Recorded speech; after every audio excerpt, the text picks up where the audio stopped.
ಕೇಳುಗರಿಗೆ ನಮಸ್ಕಾರ. ನಮ್ಮ ಹಿರಿಯರು ಕೆಲಸದ ಬಗ್ಗೆ ಹೀಗೆ ಹೇಳಿದ್ದು ನೀವು ಕೇಳಿಯೂ ಇರಬಹುದು, ಕೇಳದೆ ಇದ್ದದ್ದೂ ಇರಬಹುದು. ಆ ಮಾತು ಏನೆಂದರೆ ಮನಸ್ಸಿಟ್ಟು ಕೆಲಸ ಮಾಡು ಅಂತ. ಆದರೆ ಇಂದಿನ ಯುಗದ ಯುವಜನತೆಯ ಥಿಯರಿ ಏನಪ್ಪಾ ಅಂದ್ರೆ ಮನಸ್ಸಿಗೆ ಖುಷಿ ಕೊಡುವ, ನೆಮ್ಮದಿ ಕೊಡುವ ಕೆಲಸವನ್ನು ಮಾತ್ರ ಮನಸ್ಸಿಟ್ಟು ಮಾಡೋದಕ್ಕೆ ಸಾಧ್ಯ ಅಂತ. ಇಂದು ನಾವು ಮಾತನಾಡಿಸೋ ಅತಿಥಿಯು ಹೀಗೆ ಕಿವಿಯೋಲೆ ಎಂಬ ಬ್ರ್ಯಾಂಡ್ನ ಮೂಲಕ ಟೆರಕೋಟಾ ಜ್ಯುವೆಲ್ಲರಿಯ ತಯಾರಿ ಹಾಗೂ ಮಾರಾಟವನ್ನು ಕೈಗೆತ್ತಿಕೊಂಡ ಯುವ ಉದ್ಯಮಿ ರೇಖಾ. ಬನ್ನಿ ಅವರನ್ನ ಮಾತನಾಡಿಸೋಣ. ನಮಸ್ತೆ ಮೇಡಮ್. ನಮಸ್ತೆ. ಇವಾಗ ತಮ್ಮ ಇಂಟ್ರೊಡಕ್ಷನ್ ಪಾರ್ಟ್ ಅಲ್ಲಿ ಹೇಳಿದೆ ಟೆರಕೋಟಾ ಜ್ಯುವೆಲ್ಲರಿ ಅಂತ ಹೇಳಿ. ಈ ಟೆರಕೋಟಾ ಜ್ಯುವೆಲ್ಲರಿ ಅಂತ ಹೇಳಿದ್ರೆ ಏನು, ಹಾಗೆ ಇದ್ರ ಬಗ್ಗೆ ಹೆಚ್ಚಿನ ವಿವರ ನಮ್ಮ ಕೇಳುಗರಿಗೆ ನೀಡಬಹುದಾ ಅಂತ ಹೇಳಿ. ಆಕ್ಚುಲಿ ಟೆರಕೋಟಾ ಅಂತ ಹೇಳಿದ್ರೆ ನಮಗೆಲ್ಲರಿಗೂ ಗೊತ್ತಿರೋ ಹಾಗೆ ಅದು ಮಣ್ಣು, ನ್ಯಾಚುರಲ್ ಮಣ್ಣು. ಸೊ ನಾವು ಕ್ಲೇ ಮಾಡಲಿಂಗಿಗೆಲ್ಲ ಏನು ಮಣ್ಣನ್ನು ಯೂಸ್ ಮಾಡ್ತೇವಲ್ಲ ಅದರಲ್ಲೇ ಉತ್ತಮ ಕ್ವಾಲಿಟಿಯ ಮಣ್ಣನ್ನು ನಾವು ಬಳಸಿ ಟೆರಕೋಟಾ ಜ್ಯುವೆಲ್ಲರಿಯನ್ನು ಮಾಡುವಂಥದ್ದು. ಈ ಟೆರಕೋಟಾ ಜ್ಯುವೆಲ್ಲರಿನ ಮಾಡಲಿಕ್ಕೆ ಪ್ರೊಸೆಸ್ ಎಲ್ಲ ತುಂಬಾ ಉಂಟು. ಮೇಯ್ನ್ ಆಗಿ ಅದಕ್ಕೆ ತುಂಬಾ ಪೇಷನ್ಸ್ ಬೇಕು, ತುಂಬಾ ಹಾರ್ಡ್ ವರ್ಕಿಂಗ್ ಕೂಡ. ನೋಡೋರಿಗೆ ತುಂಬಾ ಸಿಂಪಲ್ ಆಗಿ ಕಾಣ್ಬೋದು, ಏನೋ ಒಂದು ಡಿಸೈನ್ ಮಾಡ್ತಾರೆ, ಪೇಂಟ್ ಮಾಡಿ ಕೊಡ್ತಾರೆ ಅಂತ. ಬಟ್ ತುಂಬಾ ಹಾರ್ಡ್ ವರ್ಕ್ ಇರುವಂತದ್ದು, ಮತ್ತೆ ತುಂಬಾ ಟೈಮ್ ತಗೊಳ್ತದೆ ನಿಮ್ಮಿಂದ, ಮತ್ತೆ ನಿಮ್ಮ ಪೇಷನ್ಸ್ ಅನ್ನೋದು ತುಂಬಾ ಕೇಳ್ತದೆ.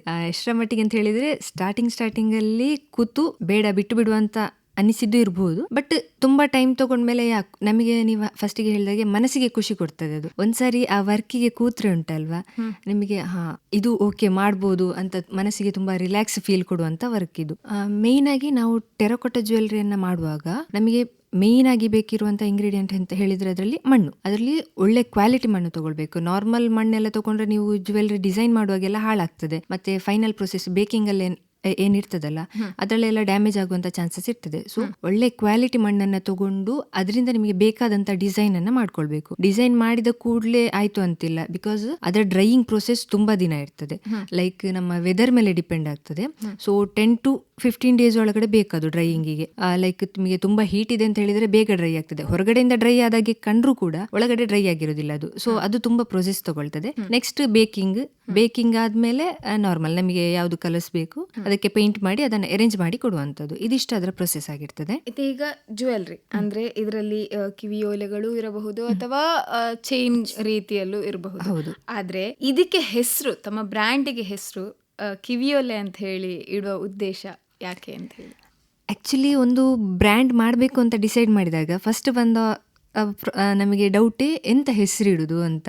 ತುಂಬಾ ತಲೆಗೆಡ್ಸ್ಕೊಂಡಿದೆ, ಎಂತ ಹೆಸರಿಡ್ಬೋದು, ಹೇಗೆ ಹೆಸರಿಡ್ಬೋದು. ಬಿಕಾಸ್ ಹೆಸರಿಟ್ಟ ಮೇಲೆ ಅದು ನಾರ್ಮಲ್ ಆಗಿರಬಾರ್ದು, ಏನೋ ಒಂಥರ ಯುನಿಕ್ ಆಗಿರ್ಬೇಕಂತ ನಾವು ಡಿಸೈಡ್ ಮಾಡಿದ್ವಾ. ಸೊ ಎಂತ ಮಾಡುದು ಅಂತ, ಹೇಗೆ ಹೆಸರಿಡುದು ಅಂತ ಡಿಸ್ಕಸ್ ಮಾಡಿದಾಗ ಆಕ್ಚುಲಿ ನನ್ನ ಹಸ್ಬೆಂಡ್ ಸಜೆಸ್ಟ್ ಮಾಡಿದ ಹೆಸರದು ಕಿವಿಯೋಲೆ ಅಂತ ಇಡುವ ಅಂತ.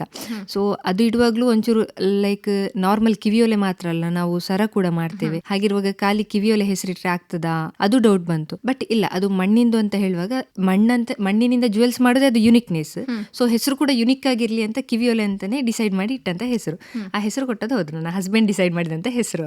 ಈಗ ಅದೇ ಖಂಡಿತ ತಾವು ಹೇಳಿದ್ರಿ ಬೇಕಿಂಗ್, ಆಮೇಲೆ ಅದು ಇಷ್ಟು ಸಮಯ ಒಣಗಬೇಕು ಅಂತ ಹೇಳಿ. ಹೌದು.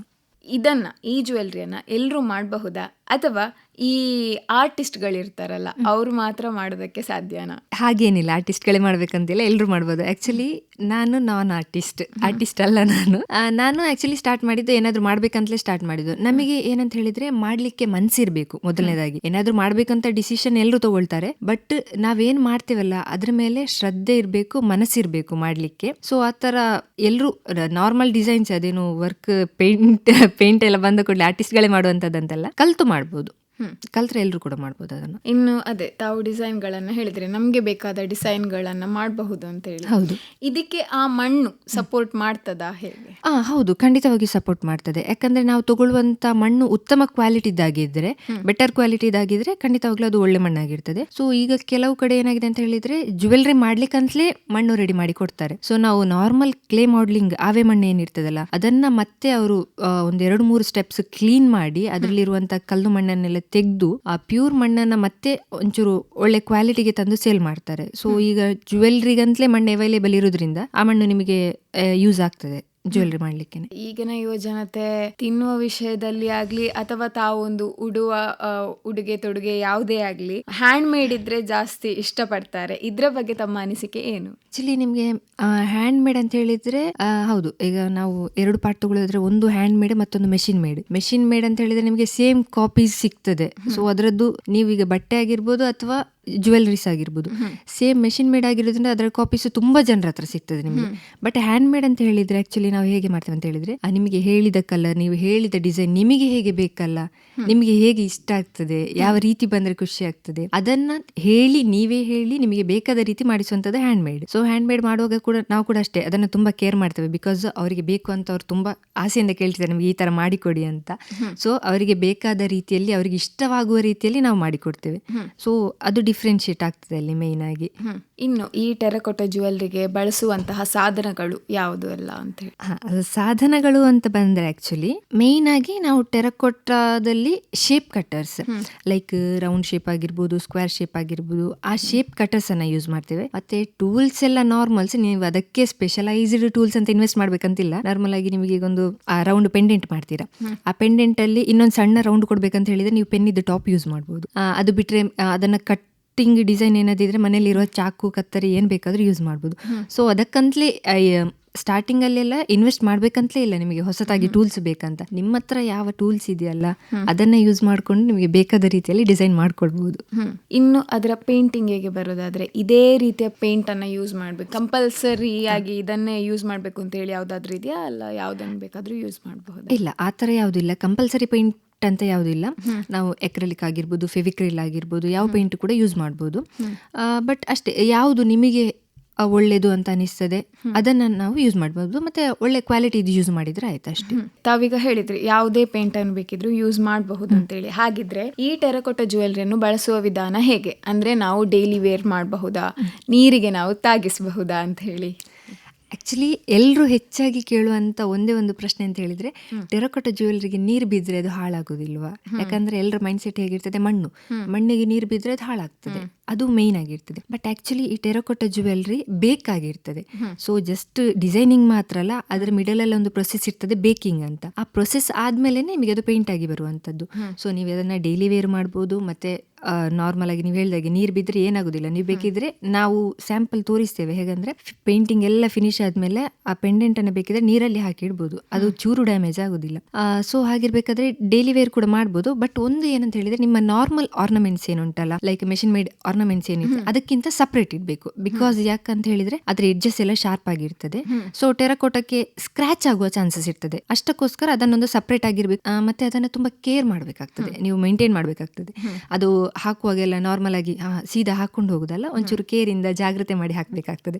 ಬಿಕಾಸ್ ಟೆರಕೋಟಾ ಅಂತ ಹೇಳಿದ್ರೆ ಗೊತ್ತಿದೆ, ನಾರ್ಮಲ್ ನಾವು ಮಣ್ಣಿನ ಪಾತ್ರೆ ಏನು ಯೂಸ್ ಮಾಡ್ತೇವಲ್ಲ ಅದೇ, ಅದು ಹೇಗೆ ನಾವು ಕೆಳಗಡೆ ಬಿದ್ರೆ ಒಡೆದೋಗ್ತದೆ, ಜ್ಯುವೆಲ್ರಿ ಕೂಡ ಹಾಗೆ ಕೆಳಗಡೆ ಬಿದ್ರೆ ಒಡೆದೋಗ್ತದೆ. ಸೊ ಹಾಗಾಗಿ ತುಂಬಾ ಕೇರ್ ಮಾಡ್ಬೇಕಾಗ್ತದೆ ಅಷ್ಟೇ. ಈ ಒಂದು ಜ್ಯುವೆಲ್ರಿಯನ್ನ ಅಥವಾ ಈ ಟೆರಕೋಟಾ ಯಾವುದೇ ಜ್ಯುವೆಲ್ರಿ ಆಗ್ಲಿಕ್ಕೆ ಓಲೆ ಅಥವಾ ಸರ ಮಾಡುವಾಗ ಬರುವಂತಹ ಚಾಲೆಂಜ್ಗಳು ಏನೇನು? ಚಾಲೆಂಜ್ ಏನಂತ ಹೇಳಿದ್ರೆ, ಒಂದು ನಿಮಗೆ ಫಸ್ಟಿಗೆ ಡಿಸೈನ್ ಮಾಡುವಾಗ ಓಕೆ ಒಳ್ಳೆ ರೀತಿಯಲ್ಲಿ ಡಿಸೈನ್ ಕಂಪ್ಲೀಟ್ ಆಗ್ತದೆ. ಡಿಸೈನ್ ಕಂಪ್ಲೀಟ್ ಆದ್ಮೇಲೆ ಒಂದು ಡ್ರೈಯಿಂಗ್ ಪ್ರೋಸೆಸ್ ಅಲ್ಲಿ ಸಮ್ಟೈಮ್ಸ್ ಕೆಲವೊಂದು ಪೆಂಡೆಂಟ್ಸ್ ಎಲ್ಲ ಬೆಂಡ್ ಬರ್ತದೆ. ಬಿಕಾಸ್ ನಾವು ಆ ಥಿಕ್ನೆಸ್ ಅಂತ ಇರ್ತದೆ, ಅದಕ್ಕೆ ಅಷ್ಟು ಥಿಕ್ನೆಸ್ ಅನ್ನ ಯೂಸ್ ಮಾಡದಿದ್ರೆ ಅಲ್ಲಿ ಬೆಂಡ್ ಬರ್ತದೆ. ಮತ್ತೆ ಡ್ರೈ ಆದ್ಮೇಲೆ ನಾವು ಬೇಕಿಂಗ್ ಕೊಡ್ತೇವೆ ಹೇಳಿದ್ವಿ. ಸೊ ಅದು ಪೆಂಡೆಂಟ್ ಇರ್ಬೋದು. ಬೇಕಿಂಗ್ ಆದ್ಮೇಲೆ ನಿಮ್ಮ ಕೈಗೆ ಸರಿಯಾಗಿ ಸಿಕ್ಕಿದ್ರೆ ಅದು ತುಂಬಾ ಖುಷಿ. ಬಿಕಾಸ್ ನಾನು ಫಸ್ಟಿಗೆ ಬೇಕಿಂಗ್ ಮನೆಯಲ್ಲೇ ಮಾಡ್ತಾ ಇದ್ದೆ. ಆ ಪ್ರೊಸೆಸ್ ಅಲ್ಲಿ ಏನಾಗ್ತಿತ್ತು ಅಂತ ಹೇಳಿದ್ರೆ, ಅದಕ್ಕೆ ಸಹ ಹೀಟ್ ಹೆಚ್ಚು ಕಮ್ಮಿಯಾಗಿ ಹೋಗುವಾಗ ಅದು ಬ್ರೇಕ್ ಆಗ್ತಿತ್ತು. ನಾನೊಂದು 10 ಪೀಸಸ್ ಮಾಡಿದ್ರೆ ಒಂದು 4 to 5 ಪೀಸಸ್ ಕಂಪ್ಲೀಟ್ ಡ್ಯಾಮೇಜ್ ಆಗ್ತಿತ್ತು. ಒಂದ್ಸಾರಿ ಡ್ಯಾಮೇಜ್ ಆದ ಪೀಸ್ ಅನ್ನ ನಿಮಗೆ ರೀಯೂಸ್ ಮಾಡ್ಲಿಕ್ಕೆ ಆಗುದಿಲ್ಲ ಬೇಕಿಂಗ್ ಪ್ರೊಸೆಸ್ ಅಲ್ಲಿ. ಅದೇ ಡ್ರೈಯಿಂಗ್ ಪ್ರೊಸೆಸ್ ಅಲ್ಲಿ ಬ್ರೇಕ್ ಆದ ಪೀಸ್ ಅನ್ನ ನೀವು ಮತ್ತೆ ನೀರಿಗೆ ಹಾಕಿ ಕ್ಲೇ ಅನ್ನ ಯೂಸ್ ಮಾಡಬಹುದು. ಬಟ್ ಬೇಕಿಂಗ್ ಪ್ರೊಸೆಸ್ ಅಲ್ಲಿ ಎಂತ ಮಾಡ್ಲಿಕ್ಕೆ ಆಗುದಿಲ್ಲ. ಸೊ ಅದೊಂದು ತುಂಬಾ ಕಾಂಪ್ಲಿಕೇಶನ್. ಅಂದ್ರೆ ಬೇಕಿಂಗ್ ಮಾಡುವಾಗ ಒಡೆದೋಗೋ ಚಾನ್ಸಸ್ ತುಂಬಾ ಇರ್ತದೆ. ಸೊ ಅದನ್ನ ಅವಾಯ್ಡ್ ಮಾಡ್ಲಿಕ್ಕೆ ನಾವು ಸ್ಟಾರ್ಟಿಂಗ್ ಅಲ್ಲಿ ನಾವು ಕ್ಲೇ ಏನ್ ಯೂಸ್ ಮಾಡ್ತೇವಲ್ಲ ಅದನ್ನ ತುಂಬಾ ಪ್ರೆಷರ್ ಕೊಟ್ಟು ನೀಡ್ ಮಾಡುವಂತದ್ದು ತುಂಬಾ ಇಂಪಾರ್ಟೆಂಟ್ ಆಗಿರ್ತದೆ. ಏರ್ ಬಬಲ್ಸ್ ಅನ್ನ ಅವಾಯ್ಡ್ ಮಾಡುವಂತದ್ದು. ಸೊ ಆ ಪ್ರೊಸೆಸ್ ಅಲ್ಲಿ ಪಾಸ್ ಆದ್ರೆ ಮತ್ತೆ ನಿಮ್ಮ ಜ್ಯುವೆಲ್ರಿ ನಿಮಗೆ ಫೈನ್ ಆಗಿ ಸಿಗ್ತದೆ ಅಂತ. ತಾವು ಹೇಳಿದ್ರಿ ತಾವು ನಾನ್ ಆರ್ಟಿಸ್ಟ್ ಅಂತ. ಸೊ ತಮಗೆ ಈ ಒಂದು ಟೆರಕೋಟಾ ಜ್ಯುವೆಲ್ರಿ ಐಡಿಯಾ ಬಂದದ್ದು ಹೇಗೆ, ಹಾಗೆ ತಾವು ಇದನ್ನು ಕಲ್ತದ್ದು ಎಲ್ಲಿ? ಆಕ್ಚುಲಿ ನಂಗೆ ಇದು ಐಡಿಯಾ ಬಂದದ್ದು ಹೇಗೆ ಅಂತ ಹೇಳಿದ್ರೆ ನನ್ನ ಹಸ್ಬೆಂಡಿಂದ. ಲೈಕ್ ನಾನು ಹಾಗೆ ನಾರ್ಮಲ್ ಆಗಿ ವರ್ಕ್ ಮಾಡ್ತಾ ಇದ್ದೆ, 9 to 5 ಜಾಬ್ ನಂದು ಕೂಡ. ಸೊ ಆ ಜಾಬ್ ನಡುವೆ ಸಾಕಷ್ಟು ಎಲ್ರಿಗೂ ಇರುವಂತ ಆಸೆ ಲೈಫಲ್ಲಿ ಏನಾದ್ರು ಬೇರೆ ಏನಾದ್ರು ಮಾಡಬೇಕು, ನಮ್ದೇ ಏನಾದ್ರು ಸ್ಪೆಷಲೈಸೇಷನ್ ಬೇಕು ಅಂತ. ಹಾಗೆ ನಂಗೂ ಇತ್ತು. ಸೊ ಹಾಗೆ ಡಿಸೈಡ್ ಮಾಡಿ ತುಂಬಾ ಟೈಮ್ ತಗೊಂಡೆ, ಎಂತ ಮಾಡುದು, ಹೇಗೆ ಮಾಡುದು, ಏನ್ ಮಾಡ್ಬೋದು, ಬಿಕಾಸ್ ಯುನಿಕ್ ಆಗಿರ್ಬೇಕು. ಎಲ್ರು ಮಾಡುವಂತದ್ದೇ ಮಾಡಿದ್ರೆ ನಾವು ಸಹ ನಾರ್ಮಲ್ ಆಗಿ ಹೋಗ್ತದೆ. ಸೊ ಯುನಿಕ್ ಆಗಿ ಏನಾದ್ರು ಮಾಡ್ಬೇಕು ಅಂತ ಹೇಳುವಾಗ ನನ್ನ ಹಸ್ಬೆಂಡ್ ಒಂದು ಎಕ್ಸಿಬಿಷನ್ ಅಲ್ಲಿ ನೋಡಿ ಈ ಐಡಿಯಾ ಕೊಟ್ರು, ನೀನ್ ಯಾಕೆ ಟ್ರೈ ಮಾಡಬಾರ್ದು ಅಂತ. ಸೊ ಅಲ್ಲಿಂದ ನನ್ನ ಟೆರಕೋಟಾ ಜ್ಯುವೆಲ್ರಿ ಜರ್ನಿ ಸ್ಟಾರ್ಟ್ ಆದದ್ದು. ಆಕ್ಚುಲಿ ಅವರು ಕೊಟ್ಟ ಐಡಿಯಾದಿಂದ ನಾನು ಸ್ಟಾರ್ಟ್ ಮಾಡಿದೆ ಆ ಜ್ಯುವೆಲ್ರಿ ಮಾಡುವಂತದ್ದು. ಸೊ ಅದು ಹೇಗೆ ಅಂತ ಹೇಳಿದ್ರೆ ಇವಾಗ ಆಲ್ಮೋಸ್ಟ್ 2 years ಕಂಪ್ಲೀಟ್ ಮಾಡಿದ್ದೇನೆ. ಅದರಲ್ಲಿ ನನಗೆ ನಾನು ವರ್ಕಿಂಗ್ ಜೊತೆ ಅದಕ್ಕೆ ಟೈಮ್ ಕೊಟ್ಟು ಮಾಡ್ತಿದ್ರಿಂದ ಒಂಚೂರು ಕಷ್ಟ ಆಗ್ತಾ ಇತ್ತು. ಬಟ್ ಇವಾಗ ತೊಂದರೆ, ಇವಾಗ ಫುಲ್ ಟೈಮ್ ಆಗಿ ತಗೊಂಡು ಮಾಡಿರೋದ್ರಿಂದ ಪಾಸ್ ಆಗ್ತಿದೆ. ಮತ್ತೆ ಆಕ್ಚುಲಿ ನಾ ಹೇಳಿದಾಗೆ ನಾನು ಆರ್ಟಿಸ್ಟ್. ಸೊ ನನಗೆ ಅದಕ್ಕೆ ಪೇಂಟ್, ಕಲರ್ ಕಾಂಬಿನೇಷನ್ಸ್ ಆಗಿರ್ಬೋದು ಅಥವಾ ಡಿಸೈನ್ಸ್ ಆಲ್ಮೋಸ್ಟ್ ನಾನೇ ಮಾಡ್ತೇನೆ. ಬಟ್ ಕಲರ್ ಕಾಂಬಿನೇಷನ್ಸ್, ಪೇಂಟ್ ಅಲ್ಲಿ ಏನಾದ್ರು ಡೌಟ್ಸ್ ಎಲ್ಲ ಬಂದ್ರೆ ಸಜೆಸ್ಟ್ ಮಾಡುವಂತದ್ದು husband, because he's an artist. So full of his support ಇಂದ ಕಂಟಿನ್ಯೂ ಮಾಡ್ತಾ ಇದ್ದೇನೆ. ಇದನ್ನು ಕಲ್ತದ್ದು ತಾವು ಯಾವ್ದಾದ್ರು ಸೋಷಿಯಲ್ ಮೀಡಿಯಾ ನೋಡಿಯಾ ಹೇಗೆ? ಆಕ್ಚುಲಿ ನಾನು ಕಲ್ತದಂತ ಹೇಳುವಾಗ ಸ್ಟಾರ್ಟಿಂಗ್ ಲೈಕ್ ಸೋಷಿಯಲ್ ಮೀಡಿಯಾದಲ್ಲಿ ವಿಡಿಯೋಸ್ ಎಲ್ಲ ನೋಡಿ ಕಲಿತೆ. ಬಟ್ ನನಗೆ ಅದರಲ್ಲಿ ವಿಡಿಯೋಸ್ ಎಲ್ಲ ನೋಡುವಾಗ ಎಂತ ಆಯ್ತು ಅಂತ ಹೇಳಿದ್ರೆ, ಓಕೆ ಇದೆಲ್ಲ ಬೇಸಿಕ್ ಈಗ ಆಯ್ತು, ಬಟ್ ಇನ್ನೂ ಡೀಟೇಲ್ ಆಗಿ ಕಲಿಬೇಕು ಅಂತ ಆಯ್ತು. ಬಿಕಾಸ್ ನಾವೊಂದು ಅದನ್ನ ಬಿಸ್ನೆಸ್ ಆಗಿ ತಗೊಂಡು ಹೋಗ್ಬೇಕಾದ್ರೆ ಜಸ್ಟ್ ಸೋಷಿಯಲ್ ಮೀಡಿಯಾದಲ್ಲಿ ವಿಡಿಯೋಸ್ ನೋಡಿ ಸಣ್ಣ ಸಣ್ಣ ಕ್ಲಿಪ್ ನೋಡಿ ಕಲಿಲಿಕ್ಕೆ ಆಗೋದಿಲ್ಲ. ಸೊ ನಾನು ಒಬ್ಬರ ಹತ್ರ ಕ್ಲಾಸ್ ತಗೊಂಡೆ. ಕ್ಲಾಸ್ ಅಂದ್ರೆ ಆನ್ಲೈನ್ ಕ್ಲಾಸ್, ಅದು 1 to 1 ಅಲ್ಲ, ಲೈಕ್ ರೆಕಾರ್ಡೆಡ್ ವಿಡಿಯೋಸ್ ಕಳಿಸ್ತಾ ಇದ್ರು ಅವ್ರು ಕ್ಲಾಸ್ ತಗೊಳ್ಳೋದು. ಹಾಗೆ ರೆಕಾರ್ಡೆಡ್ ವಿಡಿಯೋಸ್ ಕಳಿಸ್ತಾ ಇದ್ರು. ಅದ್ರ ಮೇಲೆ ನಮಗೆ ಏನಾದ್ರು ಡೌಟ್ ಇದ್ರೆ ನಾವು ಅವ್ರ ಹತ್ರ ಕೇಳ್ಬೋದು. ಆ ತರ ಕಲಿತು ಸ್ಟಾರ್ಟ್ ಮಾಡಿದ್ದು ಬಿಸ್ನೆಸ್ ಅನ್ನು. ಈಗ ಪ್ರತಿಯೊಬ್ಬರ ಬಾಯಲ್ಲೂ ಬರುವಂತದ್ದು AI. ಸೊ ನಮ್ಮ ಹ್ಯಾಂಡ್ ಮೇಡ್ ಅಥವಾ ಒಬ್ಬ ಆರ್ಟಿಸ್ಟ್ ನ ಮುಂದಿನ ಒಂದು ಜೀವನ ಹೇಗಿರಬಹುದು ಅಂತ ಹೇಳಿ ತಮ್ಮ ಅನಿಸಿಕೆ?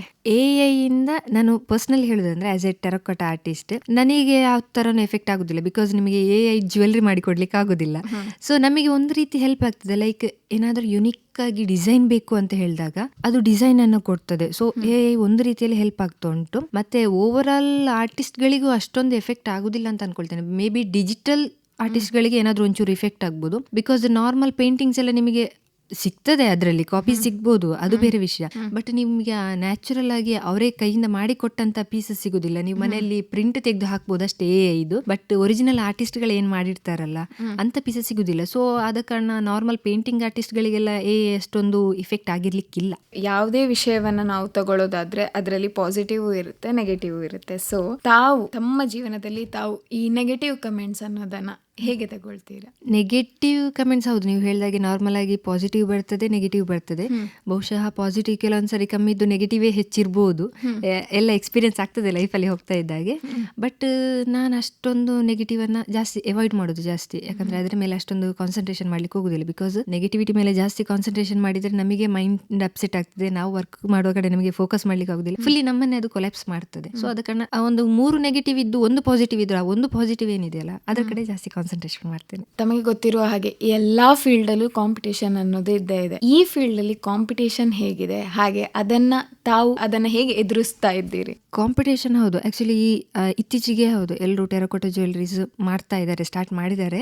ಯಾಕಂದ್ರೆ ಒಂದು ಏನಾದ್ರೂ ಯುನಿಕ್ ಆಗಿದೆ, ಹೊಸತಿದೆ, ಯಾರು ಮಾಡ್ತಾ ಇಲ್ಲ ಅಂತ ಗೊತ್ತಾದಾಗ ಅದ್ರ ಕಡೆ ಒಲವು ಜಾಸ್ತಿ ಆಗ್ತದೆ. ಮತ್ತೆ ಅದನ್ನೇ ಮಾಡುವಂತ ಡಿಸೈಡ್ ಮಾಡೋರು ತುಂಬಾ ಜನ ಇರ್ತಾರೆ. ಕಾಂಪಿಟೇಷನ್ಸ್ ಇದೆ ಇಲ್ಲ ಅಂತಲ್ಲ, ಬಿಕಾಸ್ ಸೋಷಿಯಲ್ ಮೀಡಿಯಾದಲ್ಲಿ ತುಂಬಾ ಆರ್ಟಿಸ್ಟ್ ಗಳು ಸಿಗ್ತಾರೆ. ಬಟ್ ನಾವು ಚೂಸ್ ಮಾಡ್ಬೇಕಾಗಿರೋದು ಮೇನ್ ಆಗಿ ನಿಮಗೆ ಟೆರಕೋಟಾದಲ್ಲಿ ಮೇನ್ ಎಂತ ಅಂತ ಹೇಳಿದ್ರೆ ಒಂದು ಪಾಯಿಂಟ್ ಹೇಳ್ತೇನೆ, ಅದು ತುಂಬಾ ಕಾಸ್ಟ್ಲಿ ಆಗಿರ್ತದೆ. ಬಿಕಾಸ್ ಯಾಕಂತ ಹೇಳಿದ್ರೆ ಅದು ವರ್ಕ್ ಮಾಡ್ಬೇಕಾದ್ರೆ ನಾ ಹೇಳಿದಾಗೆ ಟೈಮ್ ಕನ್ಸ್ಯೂಮಿಂಗ್, ಪೇಷನ್ಸ್ ತಗೊಳ್ತದೆ.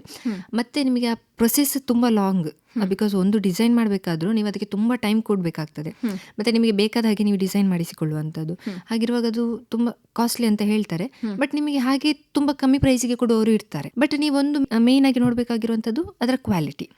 ಬಿಕಾಸ್ ಒಬ್ರು ಕಮ್ಮಿ ಪ್ರೈಸಿಗೆ ಕೊಡ್ತಾ ಇದ್ದಾರೆ ಅಂತ ಹೇಳುವಾಗ ಇನ್ನೊಬ್ರು ಅದನ್ನ ಹೈ ಪ್ರೈಸಿಗೆ ಕೊಡ್ತಾ ಇದ್ದಾರೆ ಅಂತ ಹೇಳುವಾಗ ಯಾಕೆ ಇರ್ಬೋದು ಅಂತ ನಾವು ಡಿಫ್ರೆನ್ಶಿಯೇಟ್ ಮಾಡ್ಲೇಬೇಕಾಗ್ತದೆ. ಮತ್ತೆ ಹಾಗೆ ಕಾಂಪಿಟೇಷನ್ ಇದೆ. ಲೈಕ್ ಕಮ್ಮಿ ಪ್ರೈಸಿಗೆ ಸಿಗ್ತಾ ಅಂತ ಅಲ್ಲಿ ಹೋಗೋರು ಇದ್ದಾರೆ, ನಿಮ್ಮ ತುಂಬಾ ಕಾಸ್ಟ್ಲಿ ಅಂತ ಬಿಟ್ಟು ಬಿಡೋರು ಇದ್ದಾರೆ. ಸೊ ಈಗ ಟೆರಕೋಟದಲ್ಲಿ ಮತ್ತೊಂದು ಮೇನ್ ಅಂತ ಹೇಳಿದ್ರೆ ನಾವು ಎರಡು ಯೂಸ್ ಮಾಡ್ತೇವೆ. ಅಂದರೆ ಒಂದು ನಾವೇ ಓನಾಗಿ ಡಿಸೈನ್ ಮಾಡ್ತೇವೆ, ಮತ್ತೊಂದು ಮೌಲ್ಡ್ ತೆಗೆಯೋದು ಅಂತ ಹೇಳ್ತೇವೆ. ಮೌಲ್ಡ್ ಅಂದರೆ ಲೈಕ್ ಸಿಲಿಕಾನ್ ಮೌಲ್ಡ್ಸ್ ಬರ್ತದೆ, ಅದನ್ನು ನಾವು ಯೂಸ್ ಮಾಡಿ ಜ್ಯುವೆಲ್ರಿ ಮಾಡ್ತೇವೆ. ಸೊ ಕೆಲವರಿಗೆ ಅದು ತುಂಬ ಇಷ್ಟ ಆಗ್ತದೆ. ಸೊ ಅದನ್ನೇ ಮಾಡ್ತಾ ಇರೋರು, ನಾನು ಮಾಡೋದೇ ಇಲ್ಲ ಅಂತಲ್ಲ, ಗೊತ್ತಿಲ್ಲ ಫ್ಯೂಚರ್ಲಿ ಕಸ್ಟಮರ್ ಯಾರಾದರೂ ನನಗೆ ಇಂಥದ್ದೇ ಬೇಕಂತ ಹೇಳಿದ್ರೆ ನಾನು ಮೌಲ್ಡಲ್ಲಿ ಮಾಡಲಿಕ್ಕೆ ಚಾನ್ಸಸ್ ಉಂಟು. ಸೊ ಹಾಗಿರುವಾಗ ಕೆಲವರಿಗೆ ಅದೇ ತುಂಬ ಇಷ್ಟ ಆಗ್ತದೆ. ಸೊ ಅದನ್ನೇ ಮಾಡ್ತಿರೋರಿಗೆ ಅದು ಒಳ್ಳೆ ಬಿಸ್ನೆಸ್. ಮತ್ತೆ ನಾವು ಮೌಲ್ಡಲ್ಲಿ ಜ್ಯುವೆಲ್ಸ್ ಮಾಡುವಾಗ ನಾವು ಫಸ್ಟ್ ಮೌಲ್ಡ್ಗೆ ಇನ್ವೆಸ್ಟ್ ಮಾಡಬೇಕಾಗ್ತದೆ. ಸೊ ಅಲ್ಲಿ ಇನ್ವೆಸ್ಟ್ ಮಾಡುವಾಗ ಅದು ಪ್ರೈಸ್ ಇನ್ನೂ ಜಾಸ್ತಿ ಆಗ್ತದೆ. ಸೊ ಹಾಗಿರ್ಬೇಕಾದ್ರೆ ನಿಮಗೆ ಅಲ್ಲಿ ರೇಟಲ್ಲಿ ಹೆಚ್ಚು ಕಮ್ಮಿ ಆಗ್ತದೆ. ಹಾಗಾಗಿ ಕಾಂಪಿಟೇಷನ್ ಇದೆ, ಇಲ್ಲ ಅಂತಿಲ್ಲ, ಹೆಲ್ದಿ ಕಾಂಪಿಟೇಷನ್ ಇದೆ. ಬಟ್ ಜನರು ನೋಡ್ಬೇಕಷ್ಟೇ, ಯಾವುದು ಒಳ್ಳೆ ಕ್ವಾಲಿಟಿಯಲ್ಲಿ ಉಂಟು, ಯಾವುದು ಸ್ವಲ್ಪ ಪುವರ್ ಕ್ವಾಲಿಟಿಯಲ್ಲಿ ಉಂಟು. ಕಡಿಮೆ ಪ್ರೈಸ್ ಉಂಟು ಅಂತ ಹೇಳುವಾಗ ಎಲ್ಲರೂ ಪುವರ್ ಕ್ವಾಲಿಟಿಯಲ್ಲಿ ಕೊಡ್ತಾರಂತಲ್ಲ. ಬಿಕಾಸ್ ಕೆಲವರಿಗೆ ಹೇಗಿರ್ತಂತ ಅಂತ ಹೇಳಿದ್ರೆ, ನಾನು ಇದು ಪ್ರೈಸ್ ಜಾಸ್ತಿ ಮಾಡಿದ್ರೆ ತುಂಬಾ ಹೈ ಆಗ್ತದಾ ಅಂತ, ನನ್ನಿಂದ ತಗೊಳ್ತಾರ ಇಲ್ವಾ. ಆಕ್ಚುಲಿ ಡೌಟ್ಸ್ ನಂಗೂ ಇತ್ತು. ಫಸ್ಟಿಗೆ ನಾರ್ಮಲ್ ಆಗಿ ಇಯರಿಂಗ್ಸ್ ಇಡುವಾಗ ಬೇಸಿಕ್ ಪ್ರೈಸ್ 100 ಅಲ್ಲಿ ಇಟ್ಟರೆ, ಸೊ ಇದು 100 ರೂಪೀಸ್ ಇವ್ರು ತಗೊಳ್ತಾರ ಇಲ್ವಾ. ಬಿಕಾಸ್ ಅವರಿಗೆ ನಾರ್ಮಲ್ ಆರ್ನಮೆಂಟ್ಸ್ ಹೊರಗಡೆ 50ಗೆ 30ಗೆ 10 ಸ್ಟಾರ್ಟ್ ಆಗ್ತದೆ. ನಮ್ಮಿಂದ ತಗೊಳ್ತಾರ ಇಲ್ವಾ, ಎಂತ ಮಾಡ್ತಾರೆ. ಬಟ್ ಆವಾಗ ಇನ್ನೊಂದು ಕಡೆಯಿಂದ ನಮಗೆ ಏನು ಅನಿಸ್ತದೆ ಅಂತ ಹೇಳಿದ್ರೆ, ಇಲ್ಲ ತಗೊಳ್ತಾರೆ, ಬಿಕಾಸ್ ಅಷ್ಟು ಒಳ್ಳೆ ಕ್ವಾಲಿಟಿ ಕೊಡ್ತಾ ಇದ್ದೇವೆ ನಾವು. ಒಳ್ಳೆ ಕ್ವಾಲಿಟಿ ಕೊಟ್ಟಾಗ ಜನರು ಶ್ಯೂರ್ ಸಪೋರ್ಟ್ ಮಾಡ್ತಾರೆ, ತಗೊಳ್ತಾರೆ ಅಂತ. ನಮ್ಮ ಕ್ವಾಲಿಟಿ ಮೇಲೆ ಕಾಂಪಿಟೇಷನ್ ಒಳ್ಳೆ ರೀತಿಯಲ್ಲಿ ಹೋಗ್ತದೆ. ತಾವು ಹೇಳಿದ್ರೆ ತಾವು ಸೋಷಿಯಲ್ ಮೀಡಿಯಾ ಆ್ಯಂಡ್ ಇನ್ನೊಬ್ಬರಿಂದ ನಾನು ಕಲಿತೆ ಅಂತ ಹೇಳಿ, ತಾವು ಇವಾಗ ಇನ್ನೊಬ್ಬರಿಗೆ ಕಲಿಸಿಕೊಡೋದಕ್ಕೆ ಓಪನ್ ಆಗಿದ್ದೀರಾ? ತಾವು ಕಲಿಸ್ಕೊಡ್ತಾ ಇದ್ದೀರಾ ಆಲ್ರೆಡಿ, ಹೇಗೆ? ಹೌದು, ಆಕ್ಚುಲಿ ನಾನು ರೀಸೆಂಟ್ ಆಗಿ ಒಂದು ವರ್ಕ್ಶಾಪ್ ಮಾಡಿದ್ದೆ. 1-to-1 ಆನ್ಲೈನ್ ಸ್ಟಾರ್ಟ್ ಮಾಡಲಿಲ್ಲ. ಆನ್ಲೈನ್ ರಿಕ್ವೈರ್ಮೆಂಟ್ ಇದೆ, ಓಕೆ ಅಂತ ಹೇಳಿದ್ರೆ ಆನ್ಲೈನ್ ಅಲ್ಲೂ ಸ್ಟಾರ್ಟ್ ಮಾಡ್ತೇನೆ. ಬಟ್ ಈಗ 1-to-1 ವರ್ಕ್ಶಾಪ್ ಹೇಳಿಕೊಡ್ತಿದ್ದೇನೆ. ಲೈಕ್ ಒಬ್ರು ಸ್ಟೂಡೆಂಟ್ ಬಂದಿದ್ದು, ಅವ್ರಿಗೆ ಜ್ಯುವೆಲ್ರಿ ಮಾಡೋದು ಹೇಗೆ ಅಂತ ಬೇಕು ಅಂತ. ಸೊ ರೀಸೆಂಟ್ ಆಗಿ ವರ್ಕ್ಶಾಪ್ ಮಾಡಿರುವಂತ ಸ್ಟಾರ್ಟ್ ಮಾಡಿದ್ದೇನೆ. ಸೊ ವರ್ಕ್ಶಾಪ್ ಮಾಡ್ತೇನೆ, ಆನ್ಲೈನ್ ಮಾಡ್ತೇನೆ, ಆಫ್ಲೈನ್. ಅವರಿಗೆ ಯಾವ ರೀತಿ ನೀಡ್ ಇದೆ ಅಲ್ಲ, ಬಿಕಾಸ್ ಕೆಲವ್ರದ್ದು ಲೊಕೇಶನ್ ದೂರ ಇರ್ತದೆ. ಆಫ್ಲೈನ್ ಬಂದು ಇಲ್ಲಿ ಮನೆ ಹತ್ರ ಬಂದು ಮಾಡಿ ಅಂತ ಹೇಳಿದ್ರೆ ಆಗುದಿಲ್ಲ, ತುಂಬಾ ದೂರದಲ್ಲಿ ಇರ್ತದೆ. ಅವರಿಗೆ ಆನ್ಲೈನ್ ಮಾಡಲೇಬೇಕಾಗ್ತದೆ. ಹತ್ರ ಇದ್ರೆ ಆಫ್ಲೈನ್ ಮಾಡ್ತೇನೆ. ಈಗಿನ ಜಗತ್ತಿನಲ್ಲಿ ಪ್ರತಿಯೊಬ್ಬ ಪೇರೆಂಟ್ಸ್ ಕೂಡ ಎಂತ ಅಂತ ಹೇಳಿದ್ರೆ, ಅವರ ಮಕ್ಕಳನ್ನು ಖಾಲಿ ಶಾಲೆಗೆ ಕಳಿಸೋದು ಮಾತ್ರ ಅಲ್ಲದೆ ಬಾಕಿ ಇರುವ, ಅಂದ್ರೆ ಇವಾಗ ಸ್ವಿಮ್ಮಿಂಗ್ ಕ್ಲಾಸ್ ಆಗಿರಬಹುದು, ಅಥವಾ ಕರಾಟೆ ಕ್ಲಾಸ್ ಆಗಿರಬಹುದು, ಅಥವಾ ಪೇಂಟಿಂಗ್ ಆರ್ಟಿಸ್ಟ್ ಆಗಿ ಪೇಂಟಿಂಗ್ ಕ್ಲಾಸಿಗೆ ಆಗಿರಬಹುದು, ಮ್ಯೂಸಿಕ್ಗೆ ಆಗಿರಬಹುದು, ಡ್ಯಾನ್ಸಿಗೆ ಆಗಿರಬಹುದು, ಹೀಗೆ ಕಳಿಸ್ತಾರೆ. ಅದೇ ರೀತಿ ಅವರಿಗೆ ರಜಾ ಬಂತು ಅಂತ ಹೇಳಿದರೆ ಸಮ್ಮರ್ ಕ್ಯಾಂಪ್ ಏನಿರ್ತದೆ ಇದಕ್ಕೂ ಕಳಿಸ್ತಾರೆ. ಸೊ ನಿಮ್ಮ ಪ್ರಕಾರ ಒಂದು ಮನುಷ್ಯನಿಗೆ ಸ್ಕಿಲ್ ಅಂತ ಹೇಳುವಂಥದ್ದು ಎಷ್ಟು ಅಗತ್ಯ ಅಂತ ಹೇಳಿ ತಮ್ಮ ಅನಿಸಿಕೆ? ಆ್ಯಕ್ಚುಲಿ ಈಗ ನಾರ್ಮಲ್ ಎಜುಕೇಷನ್ ಹಿಡ್ಕೊಂಡು ನಾವೇನು ಮಾಡ್ಲಿಕ್ಕೆ ಆಗೋದಿಲ್ಲ. ನಾರ್ಮಲ್ ಎಜುಕೇಷನ್ ಹಿಡ್ಕೊಂಡ್ರೆ ನಾವೀಗ ಜಾಬಿಗೆ ಹೋಗ್ಲಿಕ್ಕೂ ಅಲ್ಲೂ ಸ್ಕಿಲ್ ಕೇಳ್ತಾರೆ. ಈಗ ಮೇನ್ ಪ್ರೆಸೆಂಟ್ ಎಂತ ಕೇಳ್ತಿದ್ದಾರೆ ಅಂತ ಹೇಳಿದರೆ, ಎಜುಕೇಷನ್ಗಿಂತ ಇಂಪಾರ್ಟೆಂಟ್ ಸ್ಕಿಲ್. ನಿಮ್ಗೆ ಏನು ಸ್ಕಿಲ್ ಇದೆ ಅಂತ ಕೇಳ್ತಾರೆ. ಅದು ನಾವು ಜಾಬಿಗೆ ಹೋದರೂ ಅಷ್ಟೇ, ಅಲ್ಲಿ ನಿನ್ನ ಹತ್ರ ಸ್ಪೆಷಲೈಸೇಷನ್ ಎಂತ ಉಂಟಂತ ಕೇಳ್ತಾರೆ. ಸೊ ಹಾಗಿರುವಾಗ ಈಗಿನ ಟೈಮಲ್ಲಿ ಸ್ಕಿಲ್ ಅನ್ನೋದು ತುಂಬ ಅಂದರೆ ತುಂಬ ಇಂಪಾರ್ಟೆಂಟ್.